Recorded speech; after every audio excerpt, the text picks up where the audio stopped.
All right, so let's get right into it. All right, so good day, everyone. My name is Miss Moore White.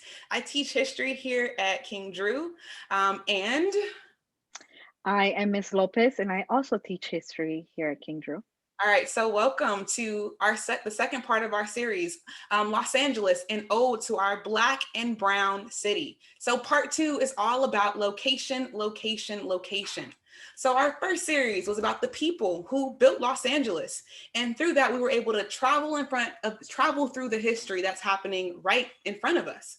And so that includes understanding your place in all of this and our place in all of it.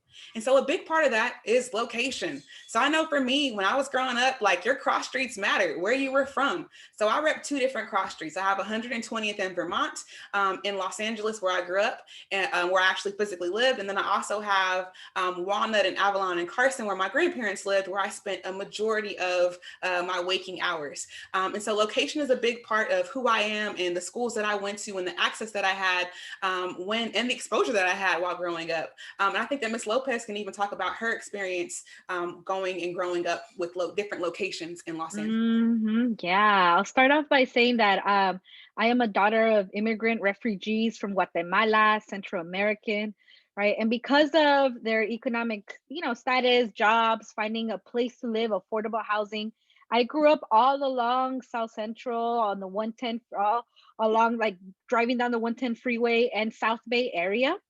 I also was a student at King Drew. My home school was Washington Prep, which I did end up taking classes at. I went to Gardena High School, right? So for me, location is so important to who I am and who I've become as an adult and how I continue contributing in my community. For example, my experience at King Drew was that I took the buses, right? The yellow school buses that King Drew provides for us. They would drop me off on Vermont and Century right in front of that YMCA in that cross street. Then I would have to walk 15 minutes or so to my house. I was given that access to that resource because of King Drew being the magnet high school. As I was walking to my house, I would be walking across three rivalry gangs: the Sureños, the Crips, and the Bloods. Right. But I knew that I created community. Location was so important for me. The community knew I was a student. They would see me with my King Drew uniform, or that so that I would make it safe to my home and safe to the bus stop every morning and every afternoon, every morning and every evening. So my experience with location is so personal here in Los Angeles because we moved often when I was young, and really having us think about why is it so important for us to learn about location. So that, I guess, leads us to our next slide here. Goals, objectives for this session. Our overarching big question for the 4 lecture series, right? We are in lecture 2 now, location, is why should we learn about Los Angeles? Why should we learn about this city that we're from? And the essential question for today, we want you to think about throughout the lecture: why does everyone look like me in my neighborhood? And how long are people going to look like me in my neighborhood?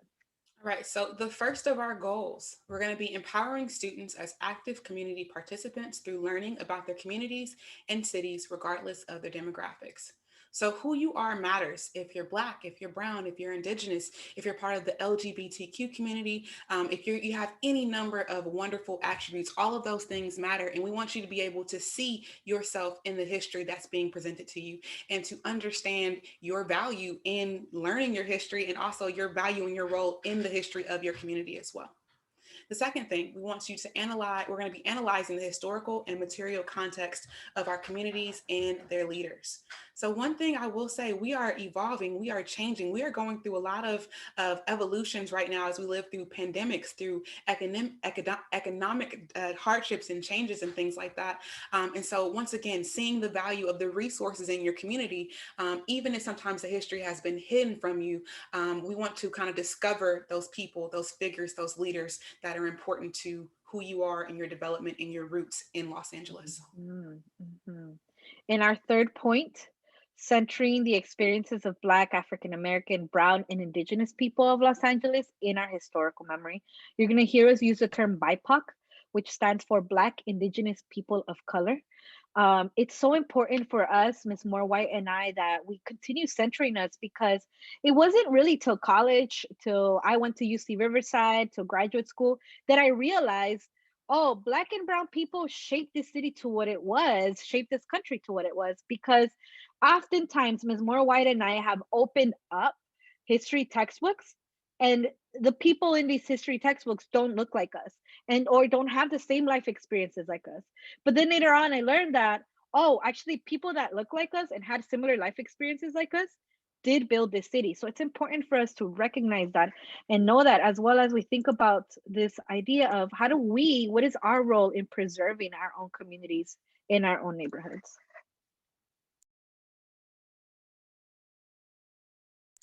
Okay, so we're going to move on here to key terms. So four key terms that we're going to be talking about today, just so that you understand as we use them. Our first one is displacement, defined to be the change and push in position and location of people and communities.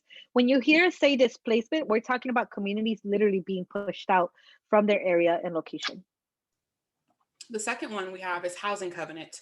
So housing covenant refers to the contractual agreement that prohibits the purchase, lease, or occupation of a piece of property by a particular group of people, usually African American. So these housing covenants are things that are going to be on law books in California and in Los Angeles from 1920 until 1968.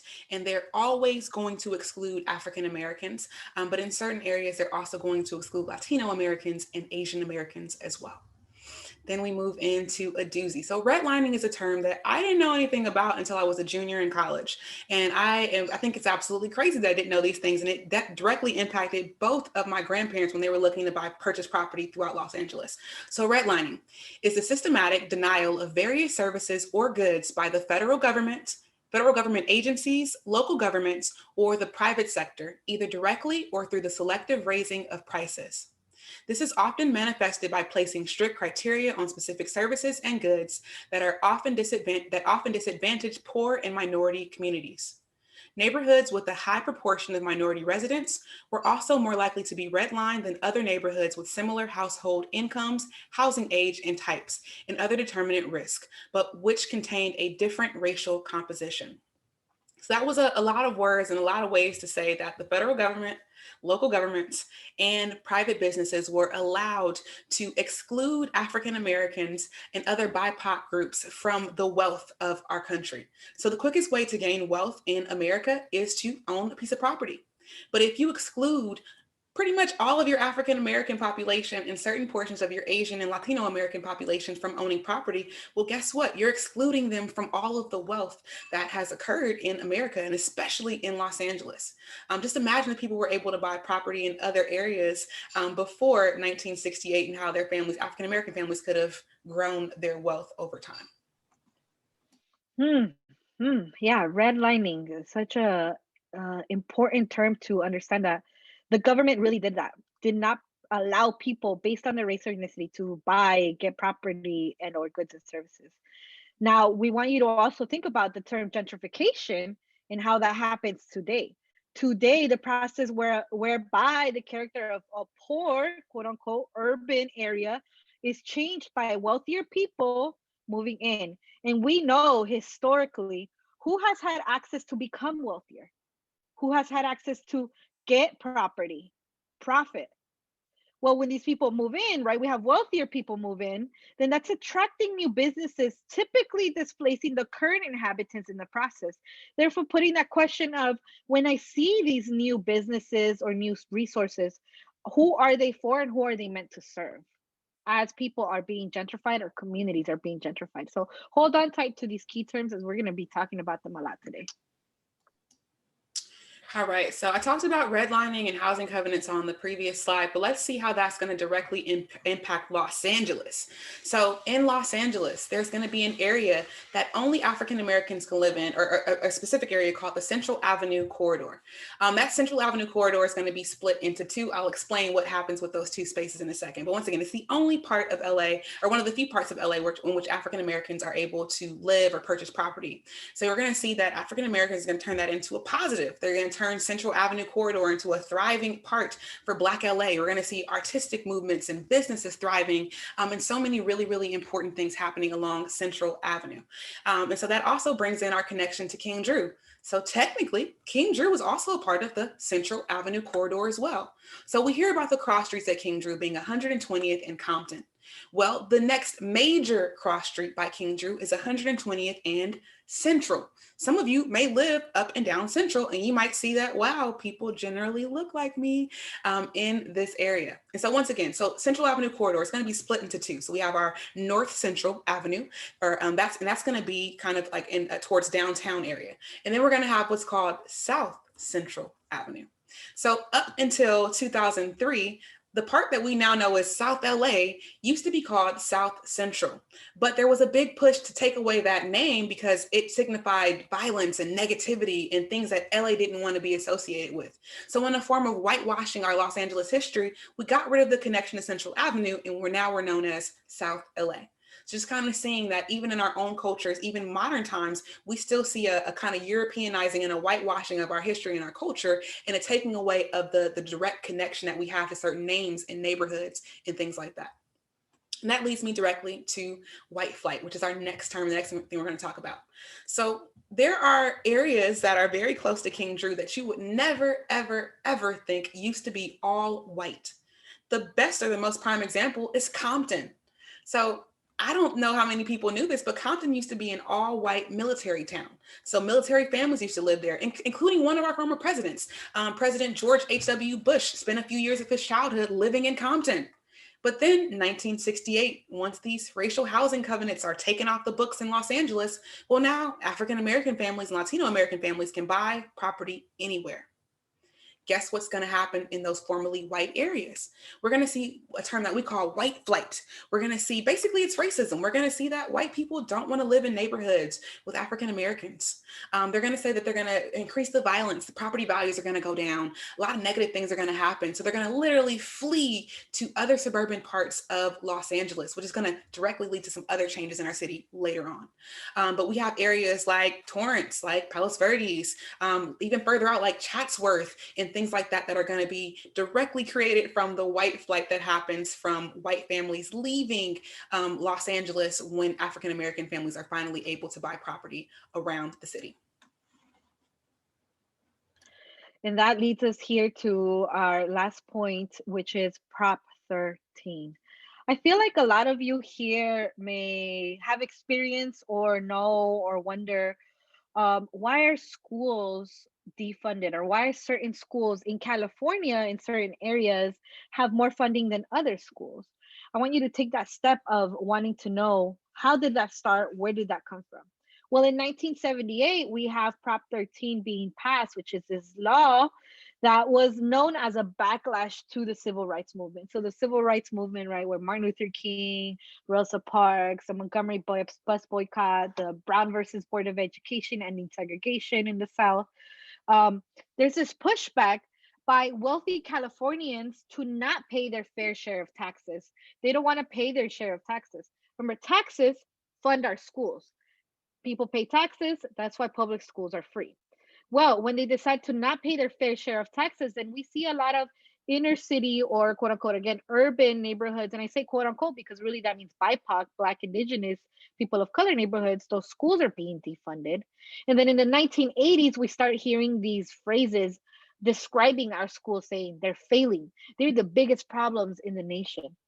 Right? Some schools that you might now know, right, are neighborhood schools like Washington, Locke, Jordan, Gardena, right? That aren't, the issue is often that their resources are defunded, and then maybe criminalization and policing of Black, Indigenous people of color are being funded. So we have in 1982 a community in the Compton area saying, you know what, you defunding our schools is not going to stop us.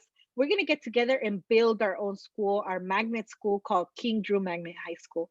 And in 1982, that's how King Drew came about, because the community said, we're not going to let you just keep on defunding our schools because of Prop 13. We're going to build our own school.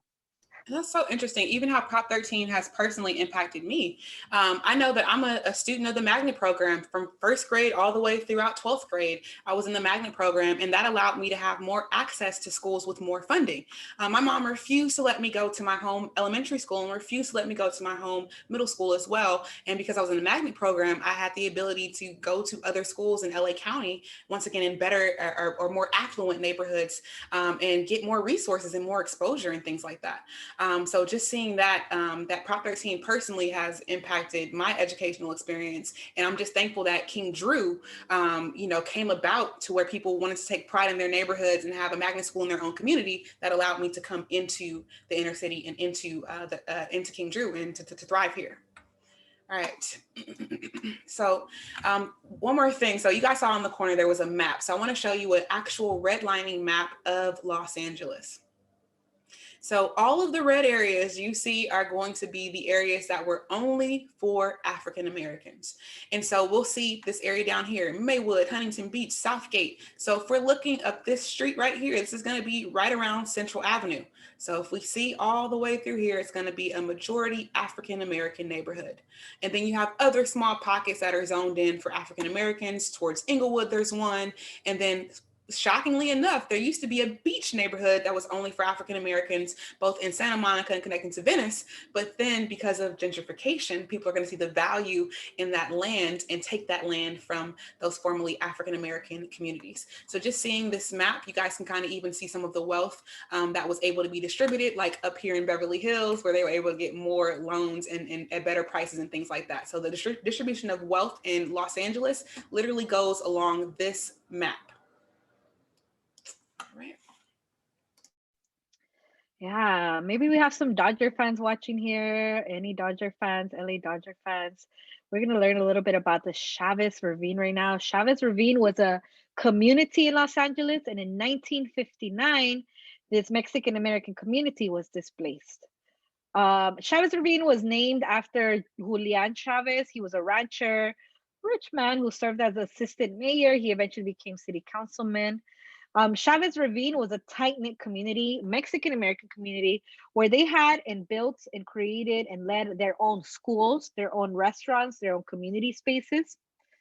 Many of these Mexican American communities were affected by the redlining. Again, redlining where you are not allowed to buy property and or have access to resource because of your race and ethnicity. So this Mexican American community said, hey, we're going to go and create our own community called Chavez Ravine that lived and existed for many, many decades. Well, there's this thing called eminent domain that the government can go on and knock at private property door and say, hey, we are going to take your private property. We're going to pay you for it, but we're going to use it for public use. Like the only reason the only way the government can take that private property is to say we're going to use it for the public. So the state of California and the city of Los Angeles goes to this Mexican American community in Chavez Ravine and tells them, hey, so yeah, I know you lived here for many decades, but I kind of need you to leave. We're going to build some public housing and you're going to get to live in it. So yeah, I need you to step out of this community and we're going to build some public housing so that you can have access to it. Obviously, the Chavez Ravine community started hearing and seeing that the Brooklyn Dodgers, right? The Dodgers are initially from New York. They're a team from New York called the Dodgers because they would be dodging all these trains out there in New York. We're trying to move to LA. So what does the city of Los Angeles do? They decide to abandon the public housing program and say, yeah, we're not going to build those public houses anymore. We're instead going to sell this property to the Brooklyn Dodgers.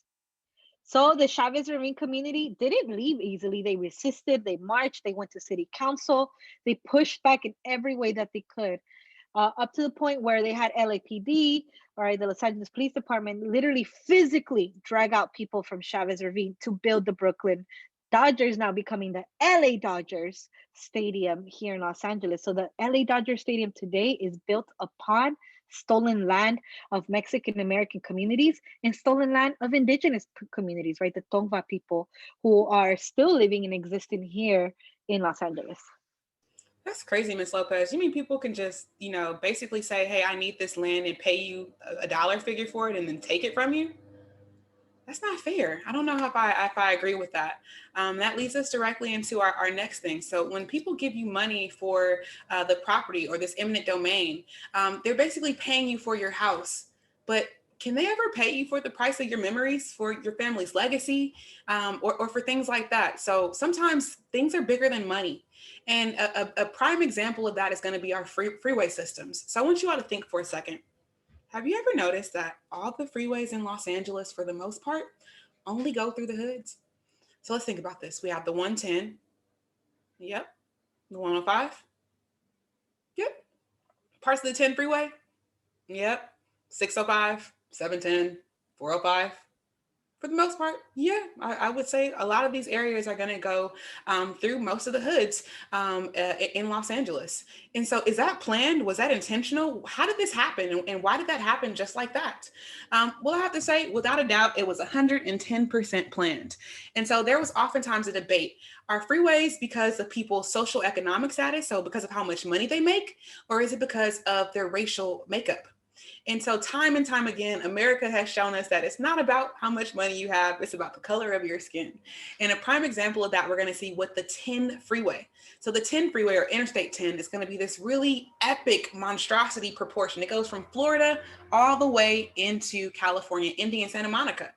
And so, when they were plotting out and planning out the route for the 10 freeway, they had a choice. So they had comparable social economic neighborhoods or socioeconomic status neighborhoods. You had one white neighborhood that was pretty affluent, and then you also had a black neighborhood that was also affluent in West Adams called Sugar Hill. And so this is going to be a red line neighborhood where only African Americans can live. And so a lot of your thriving, wealthy African Americans are going to want to buy a big house in West Adams. So guess who's going to get the freeway? Is it going to be the black people who have money, or is it going to be the white people who have money? Well, not too hard to guess. So the black neighborhood got knocked down to put the 10 freeway up. So that was an example where we have proof that it doesn't really matter how much money you have. It matters about the color of your skin in terms of if you're going to get a freeway through your neighborhood or not. And that takes us to the 105 freeway. The 105 freeway, let's think about that. That's the freeway that's right by King Drew. When I was in high school, I used to ride the 105 freeway. Now that I work at King Drew, I still take the 105 freeway. So the 105 is a huge part of everything. And even how I grew up on a street that dead ends at the 105 freeway. And so I always wondered, like, why did my grandparents like street dead end at the 105? Like, what happened to the rest of the houses or the rest of the neighborhood that should have or was there? Well, we're going to see that the 105 is going to knock down a large number of structures and a large number of homes. So originally the 105 is going to be created, or the idea for it in LA is going to get started in the 1940s. And so when they started, the 105's area originally is going to be pretty diverse. It's going to be plenty of African Americans, Latino, Asian, and white Americans all kind of living in a line towards the 105, towards the beach. But by the time the 105 actually gets into construction, we're in the late 60s now. The 105's area that's going to be knocked through has now changed dramatically. It is the predominantly African American and Latino American neighborhood. So for the first time, we're going to see in LA history, we're going to see some resistance to freeways being placed in people's areas. So what we know, the freeway is there. So obviously there wasn't complete resistance. People didn't necessarily get to keep their homes, but we'll see a trade-off. The 105 is going to end up being the most expensive freeway ever created in the world. And by that, I mean, it's the most expensive per mile because of all of the concessions and things that they had to give to the people living in those areas. So you're going to lose about 125,000 people. 125,000 people are going to be displaced. But we're going to see that because of these agreements with these people in the area, LA County is going to have to build properties for these people. We're also going to see the loss of about 8,000 jobs. And LA County is going to have to bring in about 3,500 jobs to replace those jobs that were taken by the 105 freeway. So for the first time, we have this resistance, and that resistance leading to opportunity as it relates to freeways in Los Angeles. So let's talk about broader and bigger scale. So in general, why are freeways how they are, and why were they designed in the ways that they were? So freeway designs go all the way back to the 1920s when we first kind of get our cars. But also something interesting was happening racially. So white America was really afraid of these so-called race riots. That's when African Americans got to, basically started acting crazy and had to be put down. In actuality, what would happen is African Americans would have thriving communities. White Americans would be jealous of those communities and go into those areas and cause destruction and violence and things like that, leading to so-called race riots. Well, the government saw that as a prime opportunity to, continue to control African American populations. So, what better way to control them if other than to get the military into these areas more rapidly and more quickly? And we've seen that our highways and interstate systems have turned into basically movements for military equipment, like the National Guard and things like that. So we have two prime examples of this happening in Los Angeles specifically. So we have the Watts riots. This picture over here in the corner, that's going to be National Guard troops coming in to our inner city areas to control and put down some of these race riots that were happening. And then we even see it happening last year with the George Floyd protest. So I don't know if you guys remember, but the National Guard was here with the quickness, and they utilized our freeway systems and our roads to get to all over to the inner city and basically try to lock down and control these inner cities. All right, and that takes me to the another U.S. concept too. So freeways going through hoods is not just an LA concept. It's not just a California concept. It's as American as pie. I promise you, apple pie. Okay. And so when I think about the freeway systems, I have CNN just put out an article about Detroit and their freeways. So Detroit had a very thriving African American area. There's a picture of it. You have churches, you have buildings, you have businesses, you have homes, you have everything. Well, then the government decides, well, this area right here, a freeway has to go through it. Okay. So 10 years later, you see, there is a freeway going through the city, or all of this infrastructure, all of these memories, all of this legacy, all of this culture that has been knocked through for a freeway. But we'll see that the US, after they built these freeways, they didn't maintain them. And so across the nation, these formerly thriving, beautiful freeways are now falling apart. And there's a big push to repurpose or redesign these areas into parkways and into beautiful walkways and areas where people can kind of congregate. But what about the people who originally owned that property? Do they have a say in what happens to these areas now that they're no longer being used for their original use of a freeway? Do their legacies matter? Are they going to get a chance to kind of own a business in the area, or build a piece of property on the land that was formerly their family's home that the freeway took over? So what's going to happen as America starts to kind of evolve and then eventually devolve as our freeways start to kind of crumble and our infrastructure crumbles as well? I think these questions and this information that we're learning is so important as we look at the historical context. We see what happened with the freeways, what happened with these communities, and also what's happening today, what's happening right now. And this question that we initially posed of how long are people going to look like me in my neighborhood? Remember, the definition of gentrification is the process whereby the character of a urban area is changed by wealthier people moving in, attracting new businesses, typically displacing current inhabitants in the process. Some of us have lived here for many decades. Some of our parents have lived here for many decades. So, what would it look like if inhabitants are being pushed out because of new buildings being built, new apartment complexes, new businesses coming in? Examples of those are in locations like Limmer Park, Gardena, Carson, Compton, Slauson and Crenshaw, Inglewood, the USC area. Some of you may have stepped out. So that leads us to our next question of stepping out into our neighborhoods, stepping out outside and seeing, have you noticed new construction in your neighborhood? And to our second question of, do you think your families would be able to afford to live in these new structures that are being built? About a year ago or so, I was driving down Vermont and I was looking at apartments. I was looking at these different buildings that were being built, and I was curious. I gave them a call and I was like, hey, how much do these apartments run for? And they're saying 2 bedroom for $4,000. It blew my mind just how expensive that was, because I myself, as a teacher, I can't afford that. And then we have parents, community members that have 2, 3 jobs, minimum wage, who would most definitely not being able to afford that. So, in thinking about that question, well, how long are people in my neighborhood going to be looking like me? And I even think about the median income in Los Angeles. So the median income for a family of four is $28,000 per year. So if we break that down, that's a little bit over $2,000 per month for these families. So if we have apartments that the rent is $4,000, are those apartments that are being constructed, are those for the inner city communities? Are those for the people, as Ms. Lopez said, who look like you? So when we start thinking about that, just step outside of your door and just look around. Is there any new construction that's popping up? And that takes us to also, are there any new amenities coming into your areas like grocery stores, hospitals, sports stadiums like the SoFi Stadium, like the Ram Stadium, I think Bank of America Stadium, any new resources or transportation like the train that's going all the way through Slauson and Crenshaw? And does that signify an economic and cultural transition in your area? So let's think about these things. So once again, we think about Slauson and Crenshaw. So Slauson and Crenshaw, as I said previously, we have the SoFi Stadium that's not very far from that train station that's being built. You have a lot of housing construction that's being put up, apartments and things like that, those mixed use structures. And then you even have a quest to kind of take over the Baldwin Hills Crenshaw Mall. So are these things going to be for the people who look like us or for the people who are coming in later on? We also have to think about too, that we have the Olympics coming into Los Angeles in 2028. So that also is going to play a role in all of the housing and gentrification that's happening.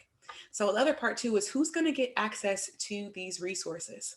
Most families aren't able to afford tickets to a Rams game. They can't afford tickets to the soccer games or to the different concerts that are happening around Los Angeles in these new stadiums. And even like Ms. Lopez said, the housing or even hospital care, can our families really afford to go into these places? So are these resources for us, or are they for the people who are supposedly coming into Los Angeles? All right. And so that takes us to like my own personal journey. So when I was growing up, I consider myself a resident of Los Angeles, like the whole entire city of LA. I spent time in various parts of LA. When I was growing up, I used to go to school at King Drew. I used to live on 120th in Vermont, but I also used to go to my grandparents' house in Carson in the South Bay a lot. And then I also used to work on Fairfax and Pico towards the mid-city area. And so this video that we're getting ready to show you is just kind of a transition over a 13-year time period of kind of what I saw when I was growing up and what I experienced and what that area looks like now. And so when we start this video, so once again, this is the intersection of Jefferson and La Cienega. So you see there's some space there, there's openness, and then we'll see 13 years later. So once again, in 2007, when the video starts, I was a junior in high school and there was openness, there was space, there were, opportunities. And then as we continue looking at the video, we can just see all of the construction that's happened over this 13-year time period, what it used to look like when I was in high school, and now what it looks like today with a skyscraper behind it and buildings being built. And so I grew up really understanding already that Los Angeles had a ton of people, a ton of buildings, but at least we had like a skyline. We at least had a view. We could see the Hollywood sign or the beach or just everything in between. But the LA that I'm seeing right now is one that view is being taken away in the quest to force more and more things in there, and more buildings and more businesses and more capitalistic structures inside of our city. And we're really losing that culture, and we're losing, as I said, the vision that we had previously where we could see things far and wide. Mm-hmm. Yeah, and I think it continues bringing us to that question of who is this being built for and who has access to these resources. As Ms. Moore White and I were looking for images, videos, pictures, it did get emotional for us. It got emotional to see how much LA has changed right in front of our eyes, right? It gets emotional inside of like, wow, this is really happening for us in our communities. But we want you to remember that our communities don't just leave. People are just gonna be like, okay, fine, you're pushing me out, I'm leaving.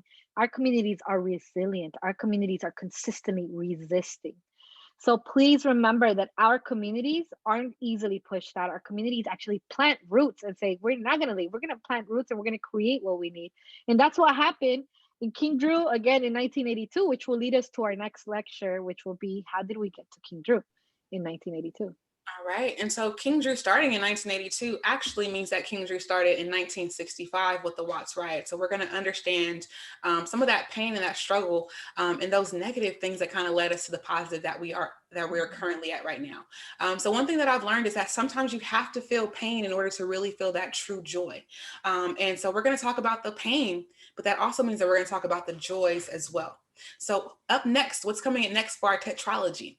We have how did we get to King Drew? And that's going to be on April 16th. So once again, how did we get to King Drew? So what political structures, what events, what people are important to the development of King Drew, and why is it important to know that history? And finally, we're going to end it with resiliency. So as much as we talk about the struggle, talk about the negative, we also have to talk about the joys, the positives, the happiness, the things that root us and ground us and propel us and give us the fuel for the future. And that's going to be our resiliency. And that's going to happen on May 14th. All right. Mhm. Um, so Miss Lopez, what was the last thing? So once again, how are Yeah. we going to preserve? Go ahead. Yeah, our next essential question, we leave you thinking with me, myself, you, yourself.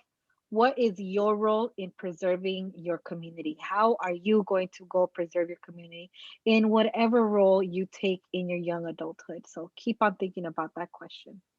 All right. And so we thank you all for joining us. Don't leave just yet.